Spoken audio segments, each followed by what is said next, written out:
Good morning, everybody. Glad you could make it to this morning's presentation on the coronavirus. Just a few housekeeping points before we get going. First of all, be prepared to ask questions as we go along. Don't be afraid. No, there's no such thing as a silly question. You will be sent copies of the slides after the presentation. There are some risk warnings at the end, the usual ones, that you shouldn't constitute this as personal advice. You should always take advice from a professional. These are just my views. And of course, the investments can rise and fall. You might not get back the full amount you've invested.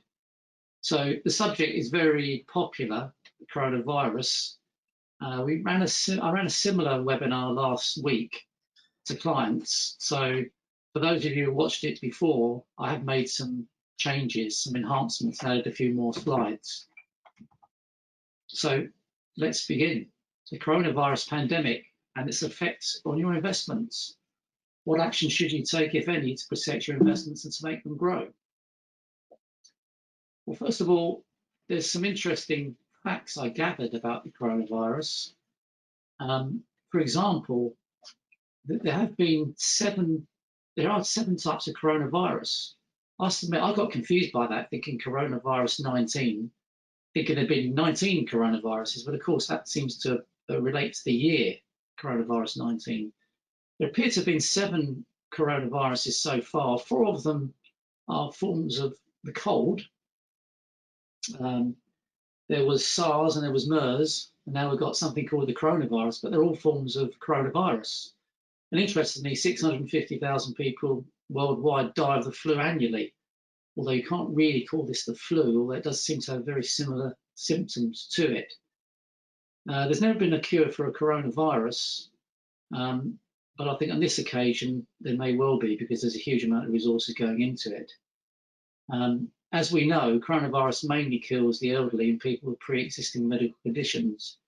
Now, in spite of the fact that the World Health Organization estimates the number of deaths from coronavirus to be 3%, a renowned expert called Dr. Greger, who has a website, nutritionfacts.org, and is a New York Times best-selling author of the book How Not to Die, believes it's near 0.5%. None of us will know truly what the figure is, but I think his figure is more accurate. What's clear is that a number of nations and continents are vastly understating either the number of cases of infections or the number of deaths, or in a number of countries, cases, both. So the true number of infections is probably way, way higher than has been given so far in the international statistics.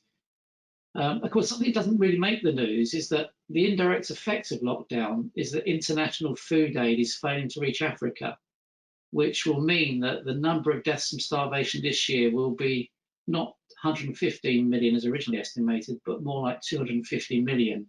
And that's not from the coronavirus itself. It's from the inability to deliver international food aid, which many countries in Africa still rely on because of the international travel ban. Some estimates show that 2/3 of people who die from coronavirus would have died in the next 12 months anyway, and certainly anecdotal evidence seems to point that way. A good friend of mine, his father died age 82 of coronavirus, but he had so many pre-existing conditions, it was untrue. He had Parkinson's, he had dementia, he had stents in his chest for his heart. He was totally immobile. I mean, not to put too fine a point on it, he really was on his last legs, and he died, and the cause of death was coronavirus and pneumonia. But I think that's a classic type of death from this illness. Many people have got, on average, 3 pre-existing conditions, as it says further down this slide, and many of them are elderly. So unfortunately, when you've got a compromised respiratory system, it's going to lead to the coronavirus is like the final straw that breaks the camel's back. They tested 2/3 of the population of Iceland, which is a very interesting country that I visited once to run the Reykjavik Marathon. And it's what interested me about Iceland is that the population is not much dissimilar to the population of Milton Keynes. So they tested 2/3 of the population, and guess what? They found that a third of Icelanders were asymptomatic. In other words, they showed no symptoms at all of coronavirus. And in fact, 96% of people display only mild symptoms or are asymptomatic worldwide. It's estimated that 72% of deaths globally have been for people aged 65 plus, with an average of 3 other illnesses, as was borne out by that example I just gave you. But in many countries, it's nearer to 90%. Sorry, I'm having a bit of trouble with the slides today. I'm not the greatest technician, so bear with me. An Oxford University study, you may recall, came out a month ago or so, and estimated that 50% of the UK population had already contracted coronavirus. Now, other experts believe that was overestimated, but nonetheless, it does seem that in many countries there's been a very widespread infection rate. But as I said on the earlier slide, many of us don't even know if we've even had it. And without testing, we'll never know. The interesting thing, a friend sent to me an email on Sunday about this Jenner Institute's groundbreaking clinical trial of a vaccine for COVID-19. And they believe, this Professor Adrian Hill, the director of the Jenner Institute, believes there's an 80% chance that the vaccine will actually work, because the same facility was heavily involved in the effort to create an Ebola vaccine in 2014. So they've already got manufacturing and distribution deal with AstraZeneca, and will give NHS priority access if positive results are returned. I mean, that's quite something to say, bearing in mind that these scientists tend to be very conservative, and in my experience, very pessimistic. So an 80% confidence that a vaccine will be available in September seems remarkable. And if it's true, it will completely be a game changer. Now, there's a lot of conspiracy theories that have emerged, and I know my own eldest son is very anti-conspiracy theories, but I think you've got to listen to them and give it some thought and not just dismiss it out of hand. There are some people that are a bit extreme, like David Icke, who loses a lot of credibility because of his extreme views. But nonetheless, I think it's always good to question governments, especially governments that it's hard to trust, like the US and Chinese ones. So evidence has emerged that Dr. Fauci, who's been on the news a lot, the chief medical officer in the States, he's always the little guy, grey-haired with glasses, standing next to Donald Trump. His various press briefings. Now, his organization, his health organization, has been funding a laboratory in Wuhan in China to the tune of several $1 million a year to experiment on viruses, including the coronavirus, which they genetically modify to make the virus more transmissible between animals and make it possible to transmit it onto humans, which I find extraordinary that anyone would even tamper with that type of experiment. Why on earth would you modify a virus to make it more likely that it will spread to humans? But apparently that's what scientists do, and they also create cures to these viruses, and they even patent the viruses. A virus can be patented if it has been modified by humans, and the cure can be patented. I find the whole thing quite extraordinary, and it's all been leaked by conspiracy theorists. And I think you can't just dismiss it. I think you've got to consider there's a possibility this is true. So some theories are that the Chinese have purposely exposed the US to it. There's theories that the US have exposed it to the Chinese in Wuhan, on purpose, or it may have been just an accidental leak. But whatever the reason, it does make you wonder. It just raises a lot more questions than answers.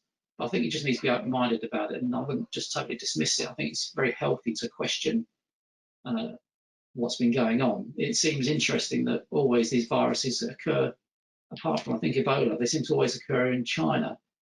Um, I was once married to a Chinese lady, and I visited China, and there's a joke about the Chinese that they eat anything that moves, and even the Chinese laugh at that. But they do eat a very wide variety of foods, including meats, and it's felt that that's where the danger lies because there's more chance it could be transferred onto humans.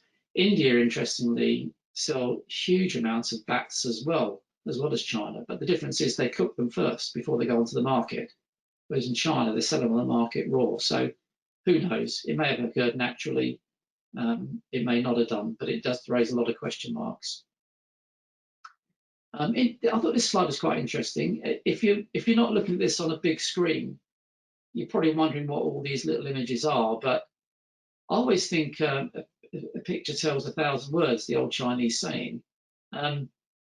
If you can't see it probably on most screens, but if you look at that halfway down the left, you see a big purple like plant, and that represents graphically probably the worst plague that's ever been experienced on planet Earth, which was the Black Death or bubonic plague.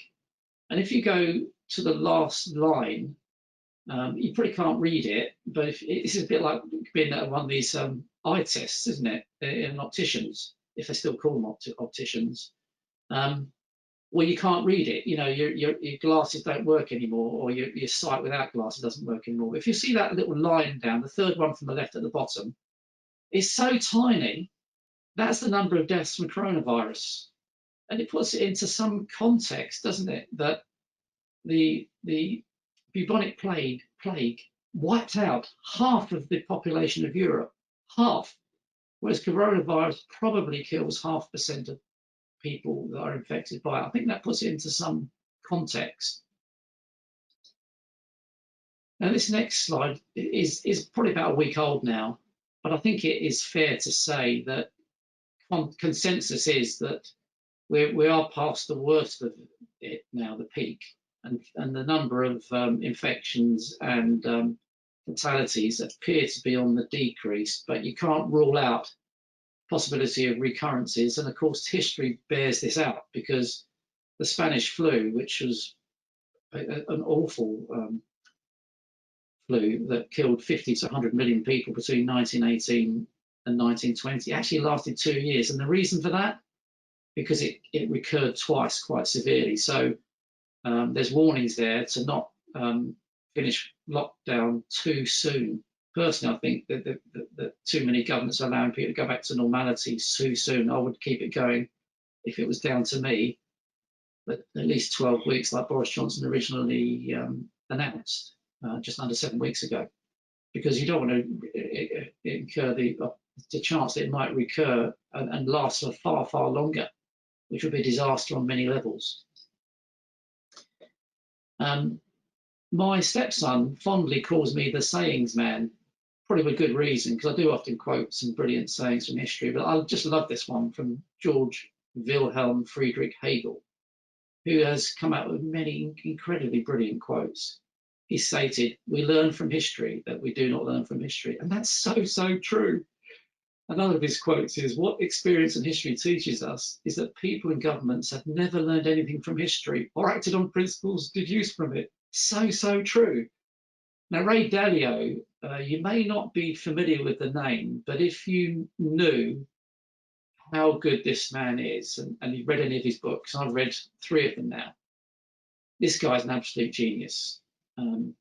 He's the founder of the world's most successful hedge fund, Bridgewater Associates. It manages $160 billion, and he turns away new business. He won't take on business unless you've got at least $100 billion to invest, and usually only available to sovereign wealth funds. It's quite extraordinary. But this man's achieved a huge amount on many levels. It's not just success in managing money. He's a fantastic author. He's a fantastic influencer. He's been ranked as the 50th richest man in the world and the 50th most influential person on the planet. And I think, having read his books, I think it's very true.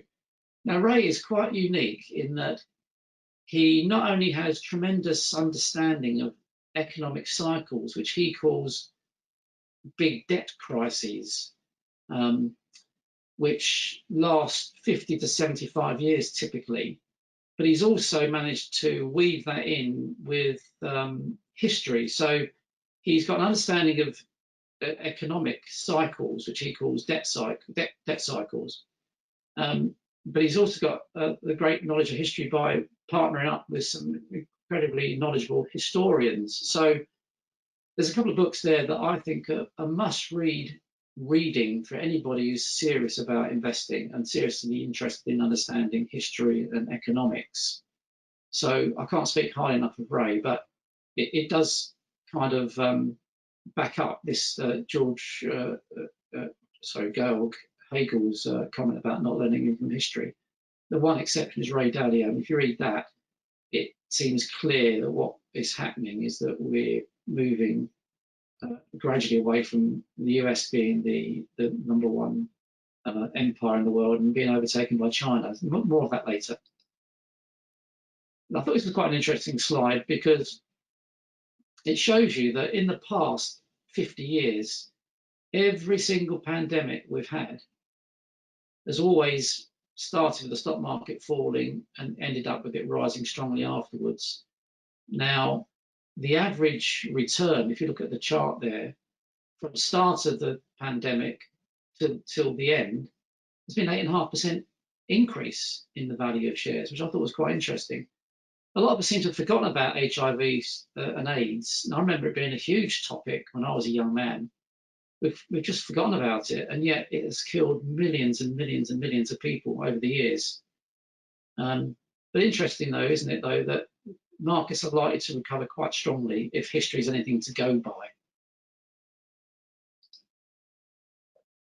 Now, I thought I'd throw this slide in on investor behaviour. There's a new type of psychology, a study of psychology called behavioural finance. Now, I won't read this in a great detail other than to say, sorry, my slides are going mad again.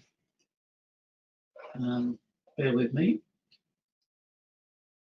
Yeah, the main thing is that there's four areas that identified where people act irrationally. We human beings are fundamentally flawed, and when I say fundamentally flawed, I do include myself in this, because what this study of behavioural finance shows is that investors lack self-control, they act irrationally, and they make decisions based more on personal biases than facts. Do you recognise yourself in that?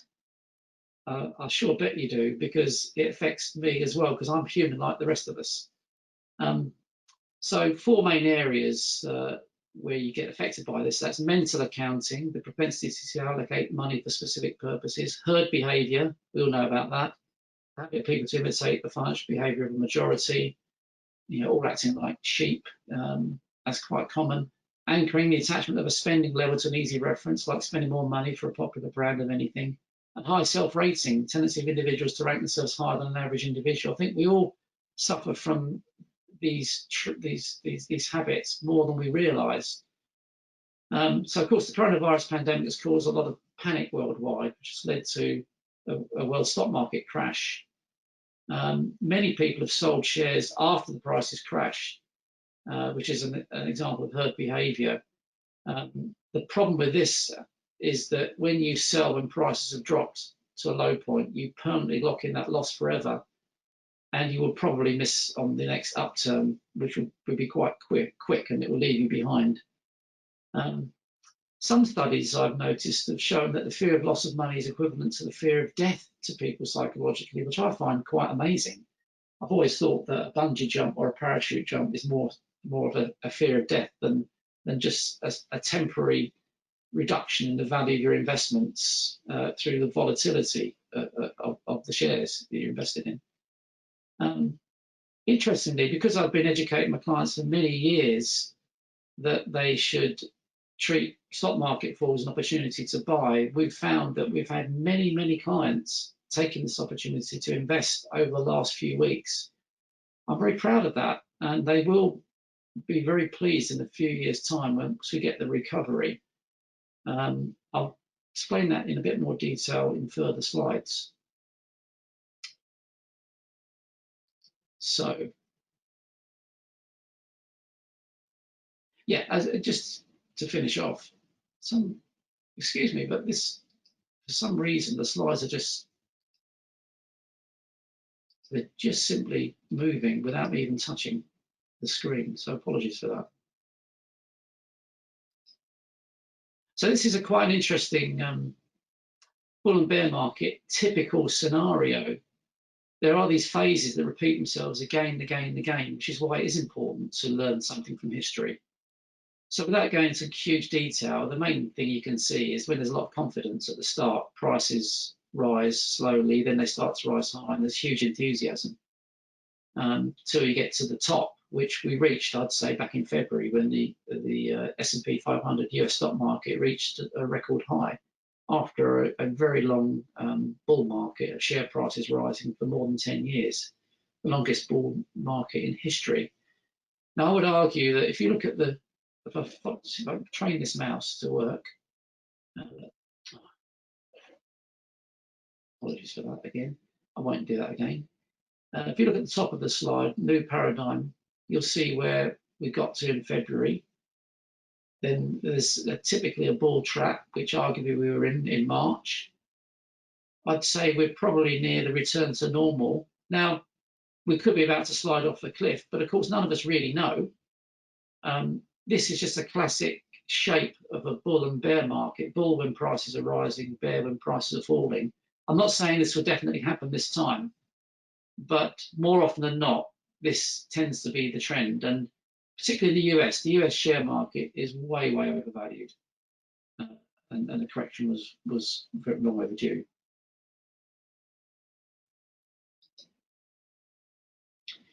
So looking back in history at the stock market crashes of the last 95 years, 10 stock market crashes over that period. Typical crash means a fall of 20% or more. The next slide will show you the shape of a typical bull and bear market, which I think does encapsulate it far more than words ever could. And particularly look at the 1972 to 74 period when the UK stock market fell 67%. But from the very bottom, over the next 12 years, it rose a staggering 3,512%. Now, again, if you've got only the benefit of a small screen, you won't really see this in detail. It doesn't matter.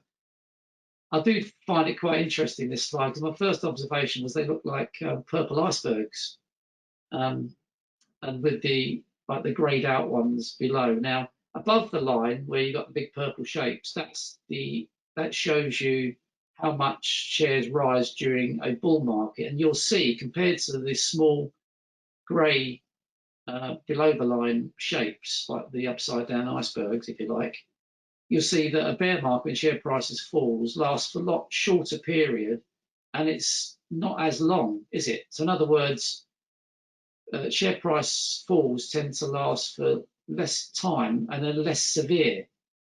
So when prices rise, they tend to rise a lot higher and for a lot longer. And the biggest iceberg shape you'll see there, about 2/3 of the way along, is the period I just alluded to, coming out of the 72 to 74 oil price boom period. Interesting how things change so dramatically, quite the opposite today.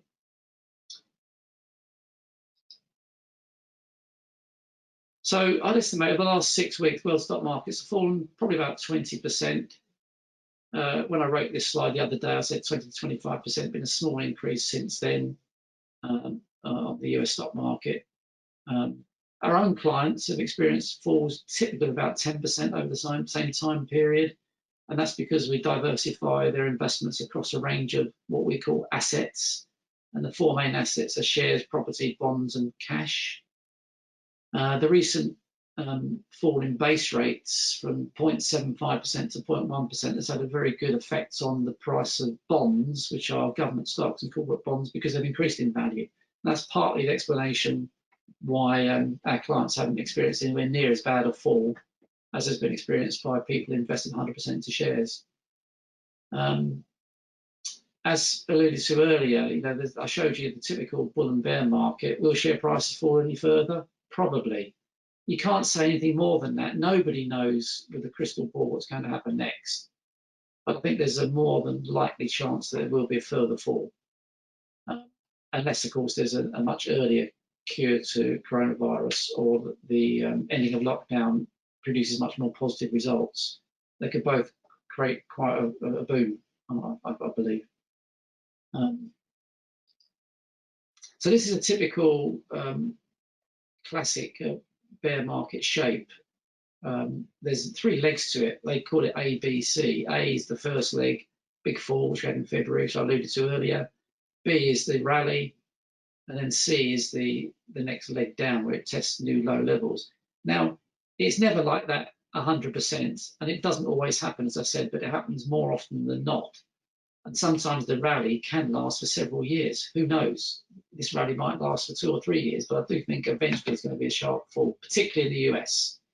Other markets of the world are much more undervalued. This is right up to last Friday.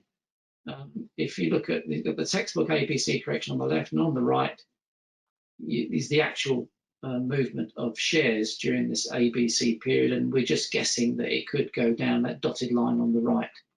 Don't take this as read, obviously, but just be aware of it. This I thought was a very interesting slide, because this shows the S&P 500, the US stock market. Share price is rallying and going up at a time when demand for buying shares has gone right down. It doesn't make any sense. It's defying gravity. What usually pushes up the price or down the price of anything is supply and demand. Demand's down, and yet prices keep rising. Another sign this is overvalued, the US stock market. So what should you do about it? Well, as I said earlier, none of us know if we've reached the bottom or not. And anybody who tells you that they do know for certain is a liar or a fool. Fortunately, I'm neither of those. So should you transfer your investments 100% to cash or reduce your attitude to investment risk in order to reduce the amount of money you've invested in shares? What we mean by that, by the investment risk, is if you've got a high attitude to investment risk, you would tend to invest a much higher proportion of your money into shares and not those other three asset classes I mentioned earlier. Whereas if you've got a lower attitude to investment risk, you reduce your holding in shares. So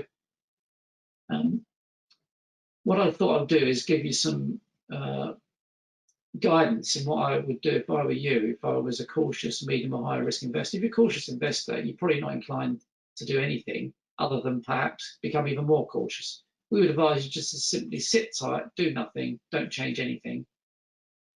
Because if you try and time the market and come out now, you'll miss the upturn, which could be very sharp and very quick indeed, and then you'll be kicking yourself. If you're a medium or high risk investor, you ought to consider increasing exposure to shares, perhaps over the next few months by drip feeding money into the market over, say, a 3-month period. This is known as pound cost averaging. I haven't got time to go into it in great detail today, but if you can imagine share prices erratically rising and falling and being quite volatile, you buy a small number each month by drip feeding in. You have the benefit of buying at an average price rather than buying too high or too low. So many of our clients have taken the opportunity to drip feed over the next few months. I think that if you're going to do anything, that would be a good idea, because this really is a very, very low point for shares.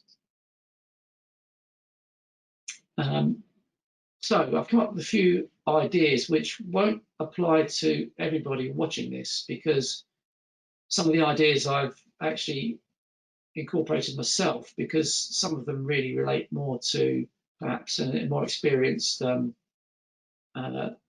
professional investor.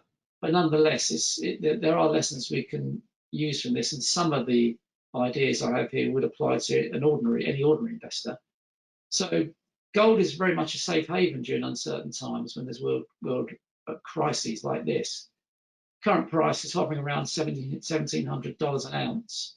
And some experts, some investor gurus, we call them, like Jim Mellon, have forecast that the gold price could rise to $3,000. Whether it will or not, we don't know, but I do think it's a fairly safe haven to put some money into gold at the moment. Bonds, we've just mentioned, have done well recently because of base rate reduction, but unfortunately they've now got nowhere to go because interest rates can't go any lower. So in the short term, at least, it would be better to short bonds, which means you invest money, you place a trade where you make a gain when the value of bonds falls. I haven't got time to go into detail about that today, but just be aware of it. The US dollar, we don't know when, but over the next few years is definitely likely to weaken against currencies like sterling, because there's been a flight to dollars because it's the reserve currency of the world. But with all the problems with huge debts, base rates at 0% in the States, they look set to have lots of economic problems to come. So the dollar is likely to fall. So as I mentioned again, the US stock market is very overvalued. So shorting the US stock market makes sense too, or at least avoid investing in US companies, or maybe just reduce your holdings in US denominated shares. Oil price is very interesting now. As I said to you, I remember the 72 to 74 oil crisis. I was a young lad then, and I was working in a minicab office, answering the phone, would you believe it, at weekends. Not a great job, not very hardly paid, but it gave me something to do at weekends and earn a bit of pocket money. But I remember when oil prices quadrupled overnight, and the price of petrol at the pumps rose from 30p a gallon to £1.20 a gallon. Do you remember gallons, guys? And of course, in those days, the cost of petrol wasn't as highly taxed as it is today. So if oil prices rose fourfold, then petrol prices rose fourfold today. And I say to young people today, you put £75 worth of petrol in your car. Can you imagine if the effective oil prices increased that cost fourfold? You'd be paying £300 to fill up your car. That's the equivalent of what we went through in the early 70s. But of course, now it's gone completely full circle. Oil prices have had a shock. They went to minus $37 a couple of weeks ago, which is incredible. You're having to pay companies to take the oil away. It is remarkable. But oil experts, and I'm not one of them, predict that times could get even worse for oil over the next few months. So I'm biding my time.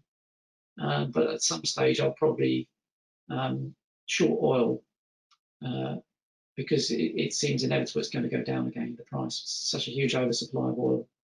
Inflation, do you remember that? I remember inflation in the 1970s was on average in the teens every year, so 10% plus on average every year in the 70s. I'm not saying it's going to get as bad as that again. I don't think it will, but inflation is going to come back because this always happens during these long economic cycles I alluded to earlier, these long debt cycles that Ray Dalio talks about. So the dollar will have to devalue, interest rates will increase, inflation will return, because the only way that the US can pay off their debts is by devaluing the currency. This always happens. So commodities such as gold and other commodities, copper, tin, and silver, will inevitably rise in value. As I said to you earlier, most people this won't apply to, but if you lack experience in shorting or going long with financial instruments, it's best to avoid such practice until you've acquired the necessary skills and experience. If you know what you're doing, then conduct your own research before trading. Don't just take my word for it, but these seem likely economic outcomes. So how else could you benefit from these strategies? Because indirectly you could. The following slides will explain. Now this slide is interesting in that it's all to do with your attitude to investment risk. We recommend a particular platform to our own clients. It's called a wrap platform by a company called Parmenion. And all a wrap means is that you have the ability to invest in the full range of investment funds throughout the UK, usually at lower cost. So it's quite an interesting way to invest clients' monies, because it stands to reason if you've got a much bigger pool of assets to choose from, you're going to get more winners. Now, what's useful about this slide is it goes back to October 2009 right through to October 2019. No particular reason why we chose this period. It was nothing to do with the financial crisis in 2008. It's not to boast about performance. It's more to illustrate to anybody watching this webinar that the higher level of risk you take in terms of your attitude to investment risk, generally the higher the returns. And if you look at the colour scheme at the bottom, the colours from brown down to blue, and if you also read along a few lines, you'll see that basically blue is the lowest attitude to risk, and that gives you the lowest returns over 10 years. Whereas you go all the way up to brown, which gives you the highest attitude to investment risk. In other words, the most amount invested in shares and the least in the other three asset classes, and you get the best investment return. And then the graph it follows it in unison, you'll see there. So you'll see at the top, where you get the highest returns, you do suffer the most volatility. So your investment will rise and fall more over the 10-year period. You'll get very little volatility. You can sleep more easily at night if you're a low-risk investor. But I don't know about you, I'd rather get a return of 137% over the 10-year period than a return of just 21%. But you've got to accept the rockiness on the way. You know, prices will rise and fall.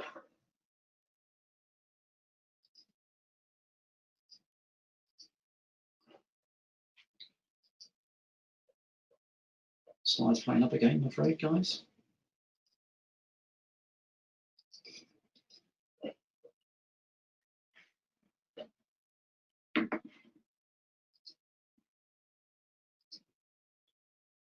Great. Final salary pension schemes. This is a bit contentious. I'll be open with you. The FCA, our regulator, has a policy that final salary pension schemes, the transfer of a final salary pension scheme to a personal pension is deemed to be bad advice unless proven otherwise. I don't agree with the regulator. I do think every single case should be judged on its merits because there's no such rule as there's no one fit rule for everybody. It's not true. I believe that for the majority of people, they should stay in a final salary pension scheme, but we've certainly had some exceptional cases where the benefits of transferring out of a final salary pension scheme have been hugely in favour of the pension scheme member. And I would say that's why I say you've got to judge every case on its merits. So if you have a final salary pension scheme from a previous employer or one with your current employer that's been closed, so you're no longer a member of the scheme, you've got what's known as a preserved pension. People colloquially used to call it a frozen pension. Of course, these pensions aren't frozen anymore in that they still will rise in value because they are usually inflation proofed. So they're preserved pensions now, not frozen pensions. Anyway, the recent reduction in UK base rates from 0.75% to 0.1% has reduced the yield on government stocks to a historically low level. And this in turn has increased the transfer values of final salary pension schemes to record high levels. So if you have such a pension, you should seriously consider at least having it reviewed. I must point out, this isn't a recommendation to transfer it, just get it reviewed by an expert. If as a result of the review, you were recommended to transfer your final salary pension scheme into a personal pension, you would have the further benefit of buying shares at very low current prices due to the recent world stock market crashes. I think that's a perfect storm and one certainly worthy of consideration. I thought I'd throw this one in for a bit of fun. Probably better if I don't go through all the calculations because it is a little bit complex. But all you should be aware of is that if you're under 75, you can still pay into a personal pension, even if you have no earnings from employment or self-employment, and still get tax relief, even if you're not a taxpayer. I mean, you couldn't make this sort of stuff up, could you?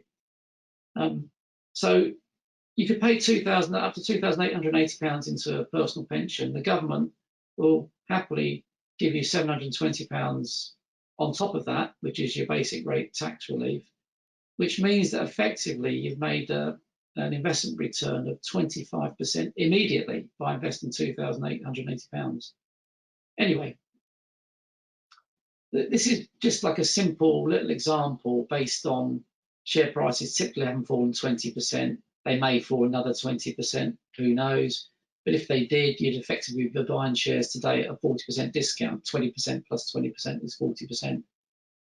Now, you could get tax relief depending on what your marginal rate is. Your tax rate could be 0, it could be 20%, could be 40, 45%, and 20% if you're a non-taxpayer, as I mentioned earlier. But if we just assume for this example that you're a 40% taxpayer and you receive 40% tax relief on your pension contribution, that would mean that effectively you're getting another 40% discount. So you pay in £10,000 gross, £6,000 net. So the way this works is that if you bought shares for £10,000, which is the gross contribution, bearing in mind you've only paid 6, they would have been worth 16,667 just a few weeks earlier. This is assuming the market's fall another 20%, which we don't know. So if you work out the figures, the 10,667 figure, which is the £4,000 tax relief plus the discount of 6,667, if you divide that by the value of the shares that they would have been some weeks ago, 16,667, that gives you a discount of 64%. That's equivalent to an investment gain of 178%, which I think is remarkable. Of course, it does assume that share prices will return to the previous pre-crash levels and that they're going to crash even further in the meantime. So there are a lot of caveats in this example, but nonetheless, it just shows you an interesting, smart way that you could exploit current market low levels by combining tax relief and discounted level of share prices. And where should you invest the money? Well, I'm very biased, of course. Our Intelligent Wealth Fund.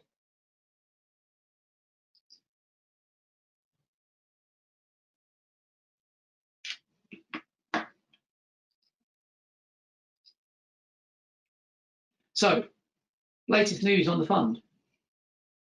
We have a sister company. We're Wealth and Tax Management, and our sister company is Minerva Money Management. We launched our first fund 2 years ago called the CCM Intelligent Wealth Fund. It's fallen at about 11% in the last 6 weeks, during which the stock market's fallen 23.4%. Fund's only worth £9 million, but we do have a fairly large proportion of it in cash and gold. And what we're planning to do, if the markets do take a further tumble, is to reinvest into some highly undervalued shares in the next few weeks and months. The fund is a thematic one, investing in 7 themes of the future with a technology bias. I'll show you what those themes are on the next slide.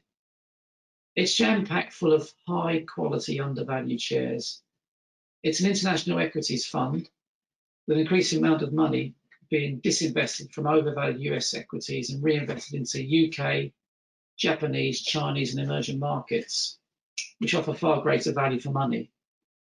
The emphasis is on small and mid-cap shares rather than large-cap shares because such shares have far greater growth potential than large caps, especially from the bottom of a bear market. As the legendary investor Jim Slater once stated, elephants don't gallop, but fleas can jump 200 times their own body height. So the 7 themes of the fund are here. It's connectivity, which means Internet of Things, the Internet, 5G, video conferencing, e-learning, augmented and virtual reality. Longevity, which covers biotechnology, pharmaceuticals, the subject of longevity itself, and something known as clean meat, or laboratory-produced meat, which is forecast to take over any other meat eating in the future. It's inevitable because the environment just won't be able to cope in any other way. Then there's payment processing, which is more to do with banks, including these new challenger banks. So it's mobile phone apps, online payments, new bank payment systems, online banking, etc.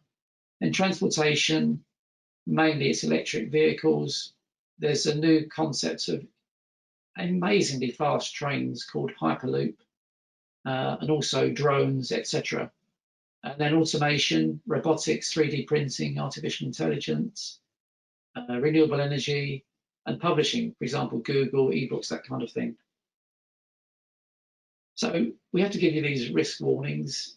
our compliance people constantly tell us you must remind everybody that the investments, there's a risk with investments. Prices may rise or fall, might not get back the full amount invested.